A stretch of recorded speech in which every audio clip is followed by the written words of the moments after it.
ബിസ്മില്ലാഹിർ റഹ്മാനിർ റഹീം. Hello, welcome back. അപ്പോൾ ഞാൻ പെട്ടെന്ന് പറയാം കേട്ടോ. നമ്മൾ ഉണ്ടാക്കുന്ന മസാല ദോശക്കോ പൂരിക്കൊക്കെ ഉണ്ടാക്കുന്ന ബാജി ഒരു വ്യത്യസ്ത രീതിയിൽ ഉണ്ടാക്കിയിട്ടുള്ളതാണ് കേട്ടോ. ഇത് വെജിറ്റേറിയൻസ് ഹോട്ടൽസിലൊക്കെ ഉണ്ടാക്കുന്ന ആ ഒരു രീതിയിലാണ് ഉണ്ടാക്കിയിട്ടുള്ളത്.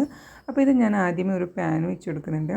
ഇതിലേക്ക് നമുക്ക് പൊട്ടിക്കാനുള്ള കടുകിനൊക്കെ ഇട്ട് കൊടുക്കണം. കടുക് ഇട്ട് കൊടുക്കുന്നുണ്ട്, പിന്നെ വലിയ കടലപ്പരിപ്പില്ല അത് ഇട്ട് കൊടുക്കുന്നുണ്ട്. എന്നിട്ട് എന്താ പറയുക, നമ്മുടെ ഉരിത് ദാളിൽ അതും കൂടി ഇട്ട് കൊടുക്കുന്നുണ്ട്. എന്നിട്ട് ഇതാ ചെറുതായിട്ട് ചോപ്പാക്കിയിട്ടുള്ള ഉള്ളി, തക്കാളി, പച്ചമുളക് ഇത്രയും കൂടി ഇട്ട് കൊടുക്കുന്നുണ്ട്. പിന്നെ ഇഞ്ചി വെളുത്തുള്ളിയുടെ പേസ്റ്റ് ഇട്ട് കൊടുക്കുന്നുണ്ട്. പിന്നെ ഇതിലേക്ക് കറുവാപ്പട്ടവും പിന്നെ ബേ ലീവ്സും ഇട്ട് കൊടുക്കുന്നുണ്ട് കേട്ടോ.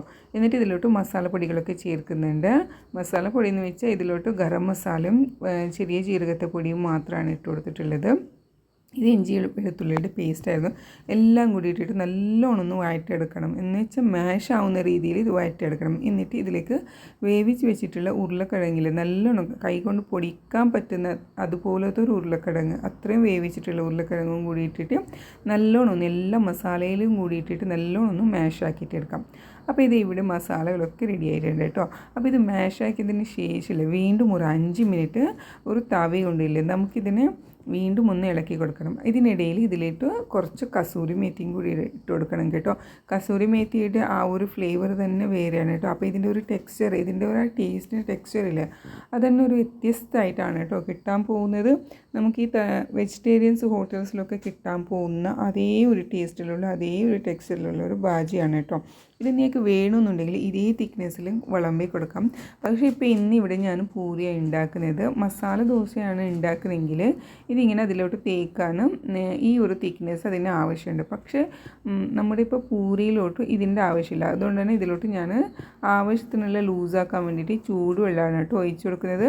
ചൂടുവെള്ളം തന്നെ ഒഴിച്ചു കൊടുക്കണം. തണുത്ത വെള്ളം ഒഴിച്ചു കൊടുത്താൽ ഇതിൻ്റെ ആ ഒരു എന്താ പറയുക, ഈ ചൂട്നെസ് ഇല്ലേ, അത് ഹോട്ടില്ലേ, അതിൻ്റെ ആ ഒരു ലെവൽ തന്നെ കുറച്ച് വ്യത്യസ്തമാകും. പിന്നെ കുറച്ച് അധികം ടൈം എടുക്കും കേട്ടോ നമ്മൾ വിചാരിക്കുന്ന ആ ഒരു ടെക്സ്ചറിൽ ആയി കിട്ടാൻ.